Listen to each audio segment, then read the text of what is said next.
Watch this video if you want to find out how to make a very tasty, healthy vegan treat.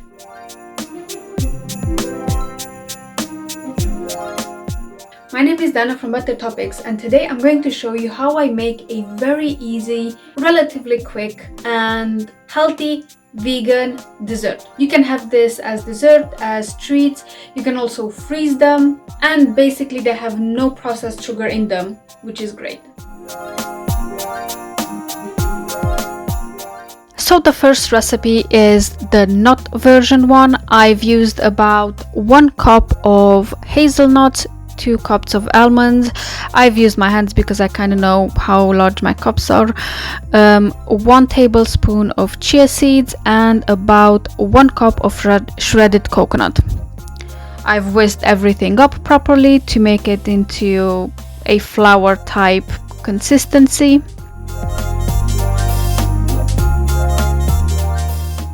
If you want to make it smoother, you can. I like it when you can feel some nutty bits in it. I've also used about 600 grams of date paste. Now, if you cannot find date paste where you are, that is completely fine. You can go ahead and use normal dates. If you want to use any other type of sweetener, I would suggest you use anything that is liquidy or pasty. If you use anything that's a powder like, it won't stick together, because basically in this recipe it's the dates that sticks everything together. Now, because I had so much, I had to help my blender a bit to be able to blend everything properly together, and I've blended it until you can see here it's almost like a Play-Doh type moldable dough thing. I've tasted it just to make sure it is sweet enough. If you want more sugar or if you want it more sweet, you can obviously add more date paste to it. As you can see here, it's quite moldable, which was great. I've put some baking paper on a tray because I will smother these in chocolate later on, and all the chocolate that drips off the bites, you can actually salvage it very easily from a baking paper. You can either remelt it if you want, or you can just eat it like that. I then went ahead and formed our bite-sized pieces. If you want to use any other type of shape, it's fine. If you want to make them bigger, again, it's fine, up to you. I just wanted to make them very easy to grab, eat, and just go basically.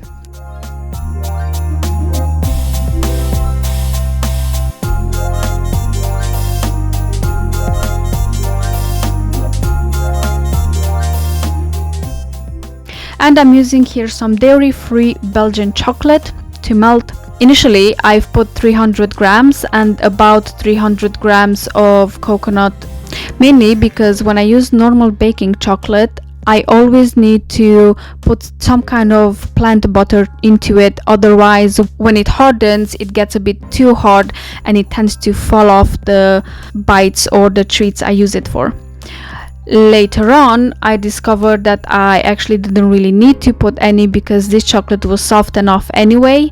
So I've ended up adding some more chocolate. Hence, in the list of recipes, I've put 450 grams of chocolate because that's how much I ended up using in the end. And I would suggest you use a bigger ratio of chocolate to plant butter. But again, this depends very much on what type of chocolate you are using. If you have very good quality chocolate, you might not even need to use any plant butter.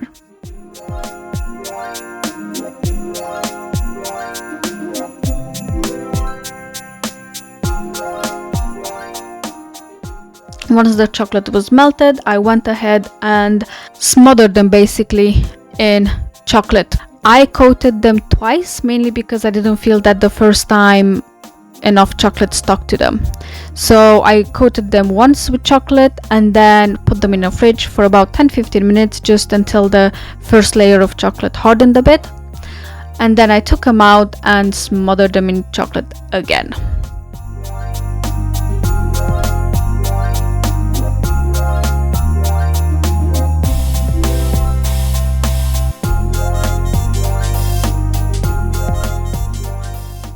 And this is the second layer that I'm doing for them.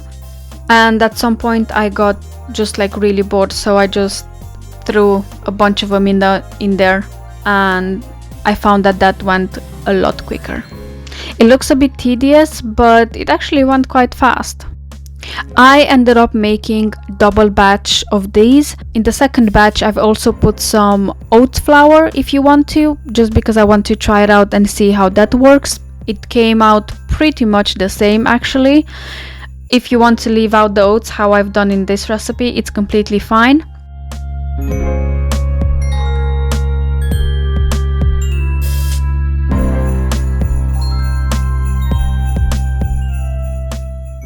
This is how they look with the first coat on and the second coat on.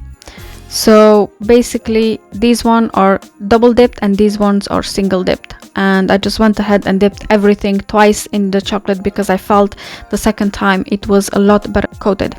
So this is where I've added the extra chocolate into the mix. Now if you're not confident enough to melt chocolate on the stove, that's completely fine. You can also melt it in the microwave. Just put it in for 30 seconds, take it out, mix it, and see if it needs to be put in again or not. I kind of do the same thing on the stove. I find it's a lot easier to control. I just put it on the heat.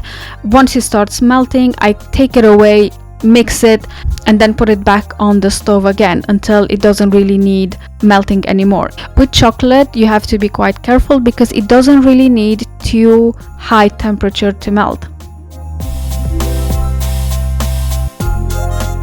Okay, so the second recipe is actually about 600 grams of shredded coconut and 400 grams of date paste. Again, if you don't have date paste, it's fine, you can go ahead and use dates. You might find that you might need a bit more. I've put this in 2 batches, mainly because the food processor was quite full and it found it quite hard to blend everything together. So once it started blending and making it into a dough, I added the second part of the date paste. I've helped my blender a bit by pushing everything a bit down until it mixed everything properly together.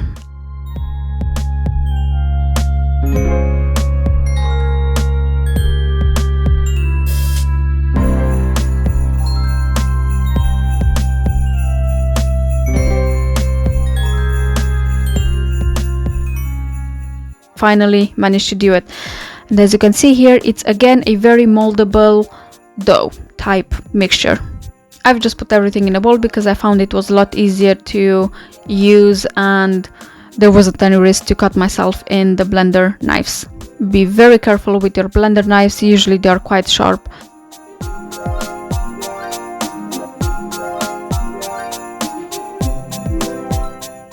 These ones I made them round just to make it easier to distinguish which one is which. Both me and Robert found that we like this one a lot because it is very, very similar to Bounty chocolate. You can make them bigger if you want, smaller if you want, up to you. I literally just made them bite sizes.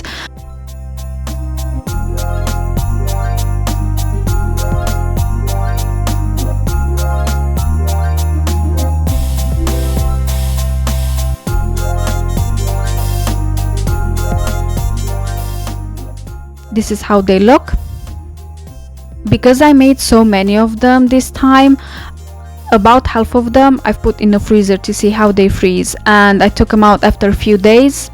They unfroze perfectly and they looked literally as if they would have been fresh. So because I was losing my patience by this time, I just dunked a lot of them in the chocolate. I coated them and then with a fork I tried to scoop them out. If you use a fork, it's a lot easier, mainly because by them standing on the fork, the extra chocolate will fall back into the pot.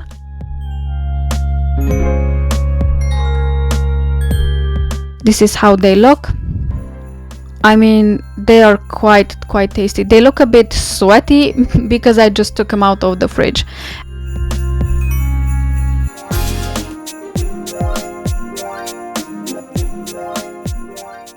Okay, so basically these ones are the ones with oats and nuts, those are just nuts, and those are just shredded coconut and date paste.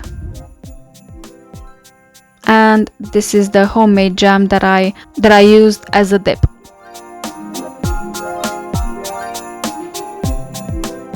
Taste test. which one should I choose? Which one should I choose? They all look so good.